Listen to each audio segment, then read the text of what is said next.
Very good morning to all our dear listeners and viewers. Welcome to yet another edition of Acfim Talks.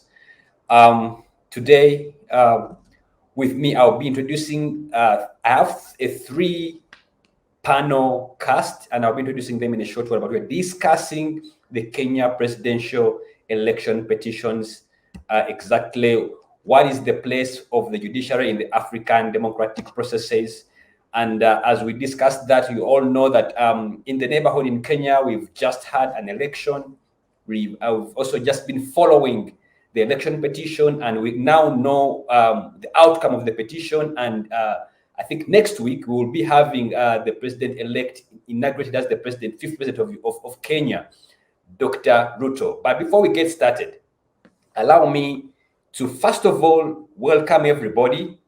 If you're joining us for the first time, please hit our YouTube account. We are live on Facebook, on Twitter, on also live on our YouTube account, Acfim UG. You'll be able to get the notifications, and also you'll be able to catch us live same time, same place. My name is Felix Kafuma, who's going to be taking you through today's discussion. And once again, you are most welcome.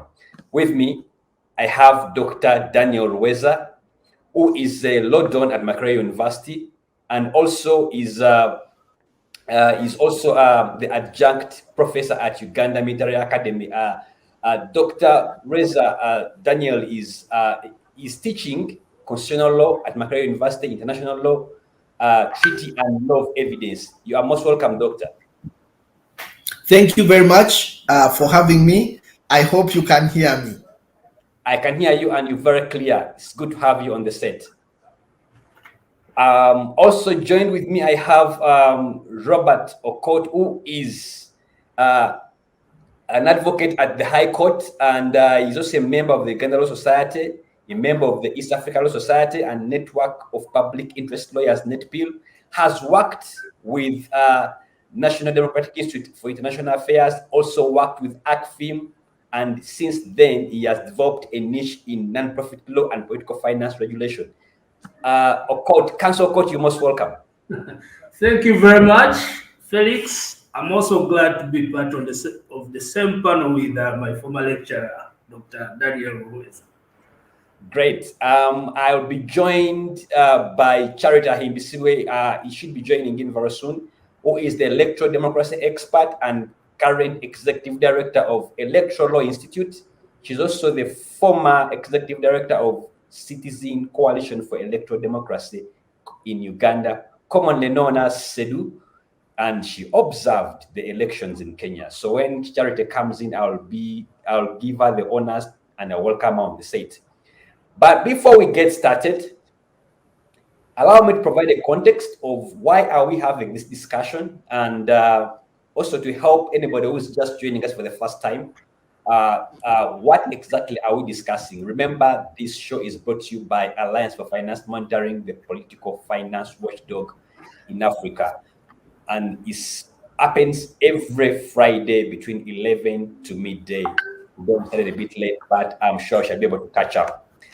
Now, before we get started, let me do a bit of justice here, or what I would call an exegesis of why are we having this conversation on what is the place of the judiciary in the African democratic processes. If you've been following the developments in Kenya, you know that, or you know by now, that next week on Tuesday, which will be the 13th of September 2022, Dr. Williams Samoei Ruto will be sworn in as the fifth president of the Republic of Kenya, following the judgment of the Supreme Court of Kenya that upheld his victory. And on this occasion, we know that Dr. Ruto has invited over 40 heads of state for the swearing-in ceremony, including our own President Yoweri Museveni Kaguta, to witness this momentous occasion. Meanwhile, until now, the outgoing president, His Excellency Kenyatta Uhuru, has not yet congratulated his deputy and former running mate upon his electoral victory. Kenya is also known to be a country with many firsts. It was the first country in Africa to nullify a presidential election, which was an indicator of a very independent judiciary. This time round, the same petitioner had made the same prayer and court dismissed it. And for those who followed the court proceedings, when dismissing the case, there were new vocabularies, or we had new vocabularies introduced, such as hot air, wild goose chase. We also heard about the forged affidavits by the petitioners. One of the significant takeaways from this petition is the manner in which the petition was swiftly dispensed. You will also recall that Kenyans have been litigating on almost every process of the electoral cycle. They did litigate on the verification of the register. They were again at it on the status of the awareness of the IEBC, which is the Independent Electoral Boundaries Commission. They also did litigate on the campaign finance law and many others, to the extent that even on the voting day, there was a court ruling that came in the night about the use of whether manual voter register should be used, or the electronic one, or both. And the court had to rule that both of them should be used. That clearly shows you how the Kenyan court has been part of this process until the last day. We've also seen what it takes in terms of the judiciary of Kenya to support the democracy of that country. In today's episode, we would want to discuss and attempt to draw the parallels between Kenya's electoral arbitration system and Uganda's, and what lessons can we draw from Kenya. So, and this is where I want to take it up from. Let me start with Dr. Reza. First of all, what's your take from where you stand, from your standpoint, what's your take of all this development in Kenya, and given the way the court handled this process in relation to the petition, and what is it in for us as the country to learn from? So thank you very much for inviting me to this space. It's always a privilege to participate in conversations such as this, because they are of such a powerful significance in the development of the rule of law and constitutionalism in Uganda. And so I am honored to be here. First of all, Kenya has some lessons. This process is not a process which is a do or die. That is actually possible to go through an election and follow the rules, minimize the loss of life, minimize inconvenience of the whole electoral process of the electorate, and then come up with a winner. Whether we agree with the final tally or not, this is democracy. And the former Prime Minister of Britain said, democracy is the worst form of governance, second to none. So almost saying that, yes, democracy may have its challenges, but it's the best form that we can have today. So when we see the Kenyan court participating in supporting electoral systems and electoral democracy, we have to applaud it. Agree with some of the decisions that have been made, but we have to applaud the fact that the Kenyan people are in agreement with the decisions of having a judiciary that can help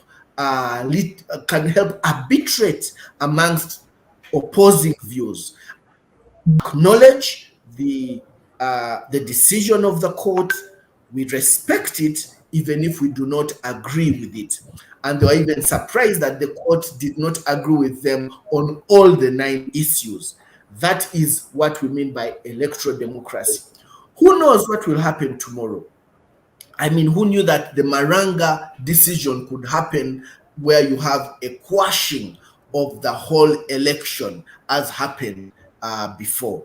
That may not happen again, or did not happen again, but still we have to applaud the Kenyan judiciary for delivering, and we wait for the 21 days to elapse where we listen to the detailed ruling and have copies of the detailed ruling court.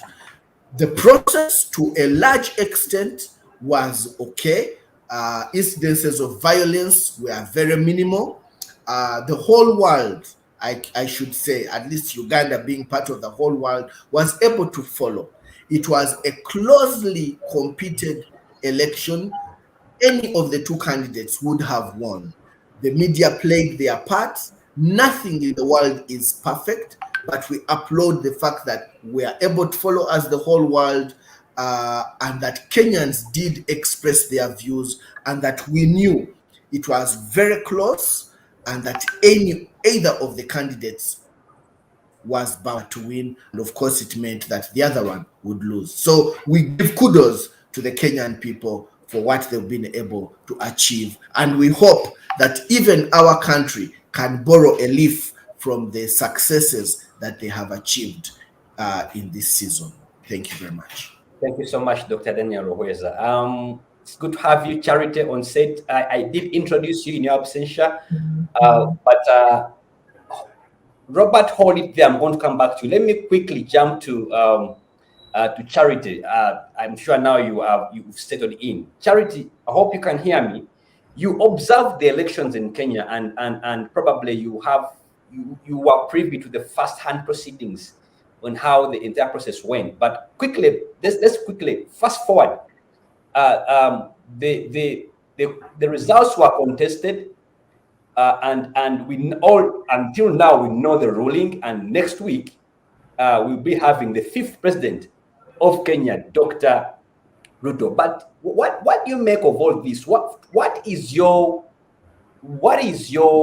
stands out for you in the Kenyan elections, and specifically the proceedings of the Supreme Court in Kenya? What really stands out for you that Uganda can learn from?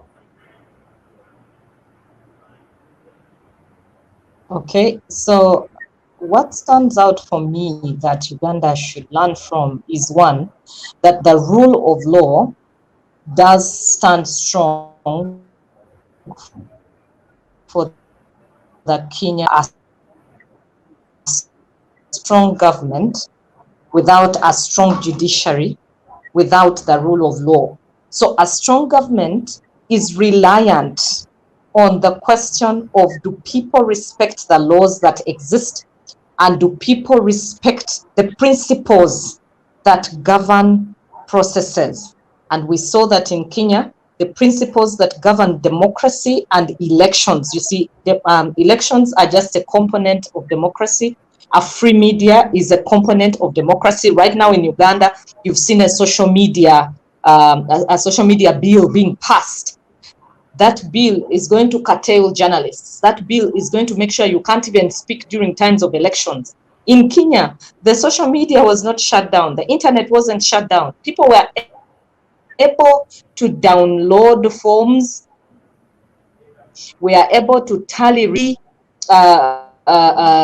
network and pick forms and add results for themselves, which you can't do in Uganda. And you see, the moment people have doubts, the moment there is gap in information, then that gap in information has to be filled at all costs by people's minds, people's thoughts, people's stories, and propaganda.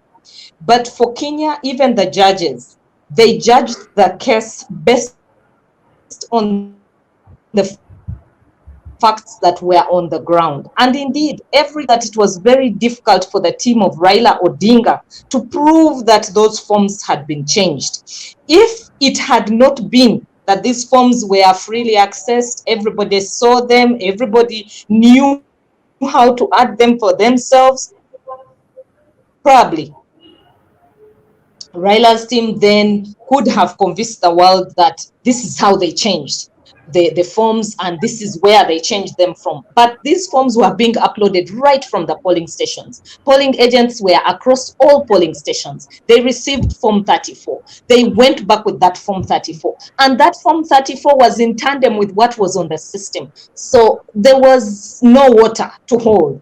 And you can see that at the end of the judgment, even when Raila says, I reject the judgment, I reject the ruling, nobody can take him seriously, because they're asking themselves, okay, you should reject a ruling when you're premised on something, premised on beating, premised on the issues we saw in 2016. For example, Maraga, who Dr. Weza was talking about, he issued court orders. He did not issue recommendations. He issued orders to the IEBC to make the process of transmission, tallying, and counting very transparent. And so the man called Chebukati was following the ruling of David Maraga. That is how influential the judiciary can be on democratic and electoral processes. If we had a ruling that gave instructions to the Electoral Commission on what to do when managing our processes, and tell them to the letter on how to tally, count, and declare results, it would improve on our process. Thank you so much, Charity. Councillor Okot, I'm going to bring you in here. You know very well that at some point the IEBC, the commission, was divided. I think 4 against 3. And at some point, the Supreme Court of Kenya, I think the Supreme Court of Kenya recommendations to improve democracy in this case seem to be challenged, because I want you to comment especially on the fact that the pleading on dysfunctionality of IEBC, which was being presented, because it was split at that point in time, that the chairperson went ahead to announce the results to avoid a constitutional crisis. And from where you stand, from your standpoint, what can we learn from this? Where you have a situation where of an IEBC commission split, but you have the chairperson standing and single-handedly does declare results and comes up within the proceedings of the court as an area of argument. What can we learn from this kind of situations moving forward for the country like Uganda? Felix, thank you very much. Before I even respond to that, I need to remind ourselves that regular, free, and fair elections are a great component of a democracy. And of course, the principle of rule of law.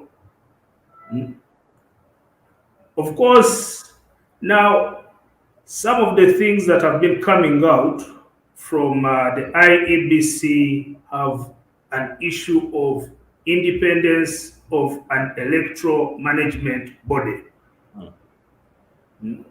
It is very important that you have an electoral management body that stands on its ground for whichever decision it takes.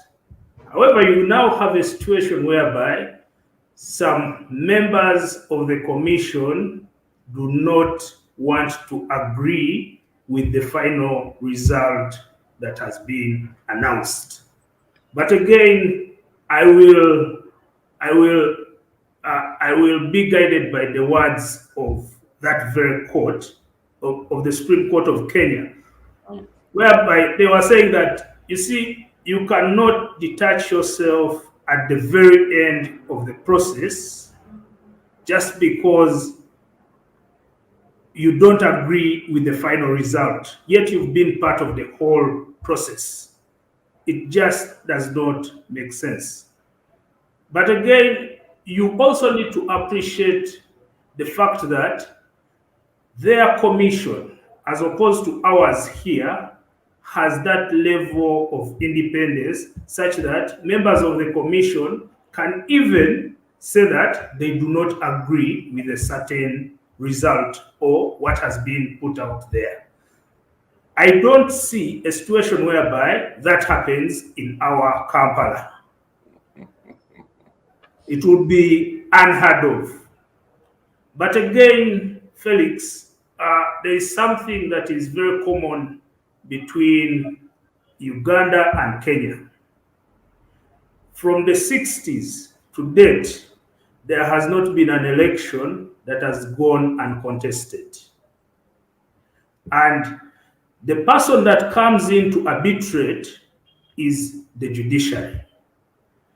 And that's where we need to emphasize the importance of having an independent judiciary all through. Because you see, again, you look at Kenya,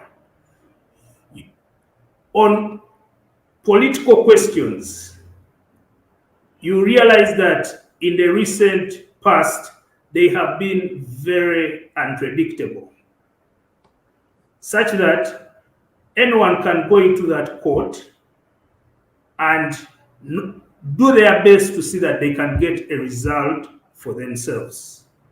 I don't know whether you can say the same thing about our courts here in Uganda. So the independence of the judiciary comes in very handy, and that is something that we can learn from Kenya, ensuring that we have an independent judiciary. Because when you have such an institution being independent, then it has the capacity to check the executive and the legislature. Thank you so much, Councillor Okot. I hope, do I have Doctor on set? Doctor, are you there? Did I lose Doctor? Because I wanted Doctor to make a comment, and partly Charity talked about it, the issue of where you have recommendations. You know, when it comes to Kenya, what they recommend is always put into effect to improve their democracy, and clearly shows how Kenya has constantly been improving their democracy. But when you come back here in Uganda, we tend to pick and choose what will work for us. And I would have loved the doctor to weigh in on why is Uganda is such a special case, and what lessons could we pick from Kenya to improve the situation back here in Uganda. Because on many occasions, like Councillor Court said, most of the election results, especially presidential election results, we end up in court. There's someone petitioning in court, and court does pronounce itself on these petitions. It does adjudicate, but usually we have recommendations that keep coming up and remain unresolved. And to be good to hear from Doctor, how should we, as a country, we borrow from Kenya? And why are we in a situation whereby, for us, recommendations remain on paper, and if we have to choose, we choose what works for us conveniently and leave the other? Doctor? Yes, thank you very much, Felix. I hope I can be heard. Yes, you are clear. So yes, it is true that many of the elections in Uganda, especially presidential elections, have been contested. But it is envisaged that part of our democratic process is that elections can be contested by a person who is not satisfied with the result, which is a good thing in my view. It is better than going to use illegal means to resolve your differences. The fact that you can go to court, there is a fully constituted court with the mandate, and it is a tribunal that is competent to hear your views, for me is a good thing. And so go there, let them hear what you have to say, and let them decide. I think that is fine. It builds our jurisprudence. We are able to evaluate. We are able to pick lessons. For example, in 2016, when as lecturers of the School of Law, we participated as amicus curiae in the presidential petition filed by former Prime Minister Amama Mbabazi. First of all, people did not understand what amicus curiae is about. They did not even appreciate it. You know, there were people who were contesting against our application, saying that the court must choose its friends carefully. It cannot choose friends who seem to be apparently biased. And the judgment by Justice Lillian Tibatima Ekirikubinza was a very good one, showing that yes, you may have certain work you're doing as a lecturer and as an academic, but you can still come in as a friend of court in the circumstances that they laid down.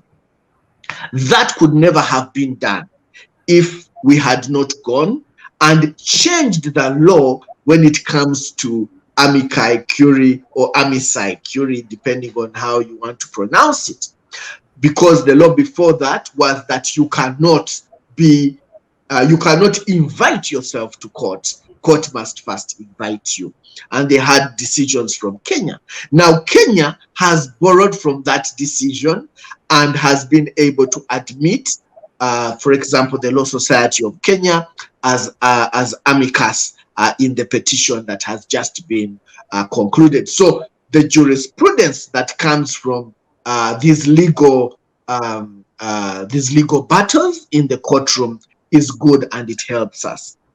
The second thing that you can see as a result of these court proceedings is that the Attorney General may not be a party in an election process, but because the Attorney General's office is one that implements what happens after the court has decided, then they are brought in as a party to be able to give the instructions that are needed in that case. So the legal process is very helpful in that regard. And now you can see Kenya has once again, through its Supreme Court, given us some more interesting legal terms. Because for me, the legal term that I'm even more interested about is when they referred to something as double hearsay.